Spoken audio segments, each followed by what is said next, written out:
MRI machine আমাদের নতুন নয়, 2010 সালে আমাদের পয়েন্ট ইনভাইট টেস্টার মেশিন ছিল। এটা পার্মানেন্ট ব্যান্ডের মেশিনের সাথে আমরা সময় বেশি লাগতো, দিনে আমরা 10 থেকে 12টা মেশিন মেশিন করতে পারতাম না, এবং তাতে সমস্ত রকম টেস্টও হতো না। আমাদের অনেকদিনই চেষ্টা ছিল যে আমরা অন্তত 1.5 টেস্টার থেকে অ্যাডভান্স লেটেস্ট সেটা নেব, কিন্তু আমাদের অর্থ অসুবিধা ছিল, এককভাবে তোমরা এগিয়ে আসছিলেন না। এতদিন আমরা ওটা করতে পেরেছি। আজকে আমাদের 1.5 টেস্টার মেশিন, এটা অত্যন্ত অ্যাডভান্স মেশিন, এবং যাতে আমরা খুব কম সময়ের মধ্যে, যেখানে ওটা 30 থেকে 40 মিনিট লাগতো, এখানে মাত্র 15 থেকে 20 মিনিটে একটা স্ক্যান করা যাবে। এবং সেই বিভিন্ন রকম সূক্ষ্ম test, test, angiography, PET scan টাইপের টেস্ট, হার্টের টেস্ট ছাড়া বাকি সমস্ত রকমের টেস্ট ডিটেলস এখানে করা যায়। যেরকম ডাক্তার চাইবে সেরকমই সব কিছু দেওয়া যায়।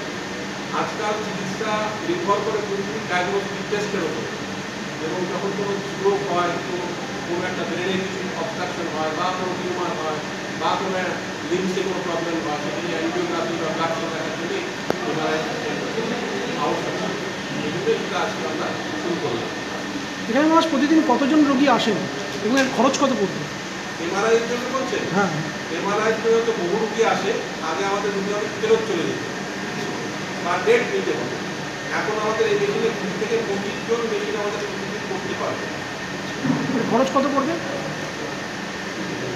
খরচ আমাদের যেটা আগে ছিল সেটাই রাখা হয়েছে 4,200 টাকা। আমাদের মাননীয় বিচারপতি যতীন্দ্র ভট্টাচার্য আছে, যিনি এখন হিউম্যান রাইটস কমিশনের চেয়ারম্যান আছেন, আছেন।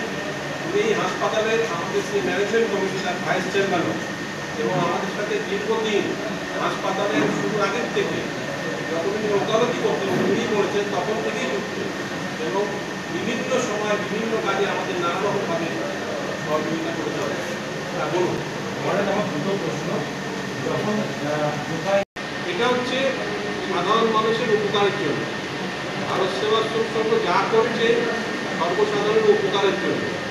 আমাদের ল্যাবটি NAPL অ্যাক্টিভেটেড ল্যাব। আমাদের ল্যাবের টেস্টের খরচা খুব কম, এবং গুণগত মান খুব উচ্চসম্পন্ন। সাধারণ লোকরা কোনো একটা ছোটো ল্যাব থেকে টেস্ট করিয়ে আনে। আপনারা জানেন বিভিন্ন রকম ল্যাবে বিভিন্ন কমিশনের মাধ্যমে টেস্ট হয়।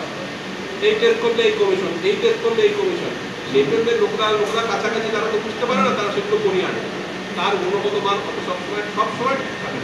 যার জন্যই আমরা এটা করেছি কম্পালসারি, যে এখান থেকে রিপোর্ট করালে, এখান থেকে টেস্ট দেখালে এখানে রিপোর্টটা করে নিতে হবে। দুটো কারণ, একটা গুণগত মান থেকে একটা NAPL অ্যাক্টিভেটেড ল্যাব থেকে করাচ্ছে, এবং খরচা কম, দুটো দিক থেকেই সুবিধা। এই জন্য